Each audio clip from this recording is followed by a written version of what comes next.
আমি প্রায় ৬০ বছরের এক ধনী ব্যবসায়ীকে বিয়ে করছিলাম, যিনি আমার চেয়ে প্রায় ৪০ বছরের বড়। আর বিয়ের রাতেই আমি কান্নায় ভেঙে পড়ছিলাম, কারণ তিনি আমার কানের কাছে এমন একটা কথা বলছিলেন যা আমি জীবনে কখনো ভুলতে পারবো না। তার নাম ছিল আরিয়ান খান, মুম্বাইয়ের পরিচিত ব্যবসায়ী, দেশের বড় বড় হোটেল, রিয়েল এস্টেট আর বিলাসবহুল প্রজেক্টের মালিক। মানুষ বলতো তার টাকার হিসাব নাকি তিনি নিজেও জানেন না। মুম্বাই থেকে গোয়া, বেঙ্গালুরু সব জায়গায় তার কোম্পানির নাম ছড়িয়ে আছে। আর আমি ছিলাম একেবারে সাধারণ পরিবারের একটা মেয়ে। ছোট শহর থেকে মুম্বাইয়ে এসেছিলাম চাকরির জন্য। মা বাড়িতে নাস্তা বানিয়ে বিক্রি করতেন, বাবা ইলেকট্রিকের কাজ করতেন। ছোটবেলা থেকেই কষ্ট করে বড় হয়েছি। ভোরের বাজার, রাস্তার চায়ের গন্ধ, বীরবাসে স্কুলে ঝুলে যাওয়া, এসবই ছিল আমার জীবন। আরিয়ান কখনো বিয়ে করেননি, তার কোনো সন্তানও ছিল না।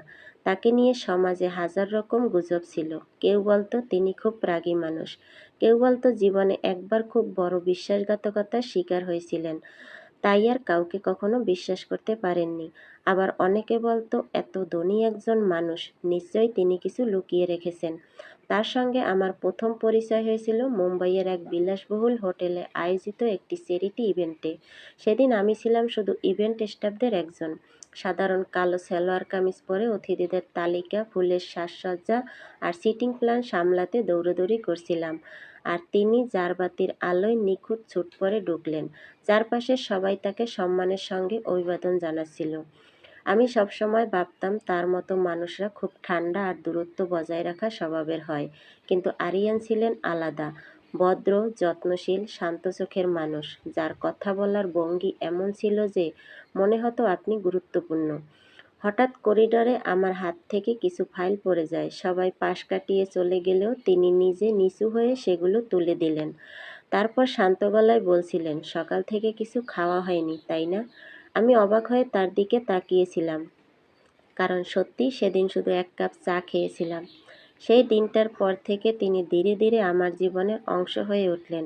কোনো বড়লোকি ভাব ছিল না, কোনো অহংকার না, বরং অদ্ভুত এক শান্ত স্বভাব। দুপুরে ফোন করে জিজ্ঞেস করতেন আমি খেয়েছি কিনা।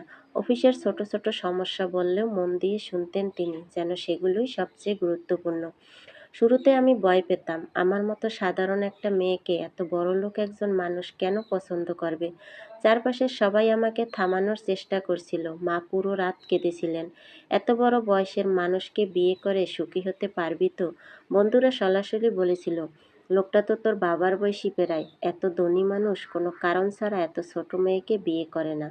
সত্যি বলতে আমার নিজেরও ভয় লাগতো, কিন্তু আরিয়ান কখনো আমাকে জোর করেননি।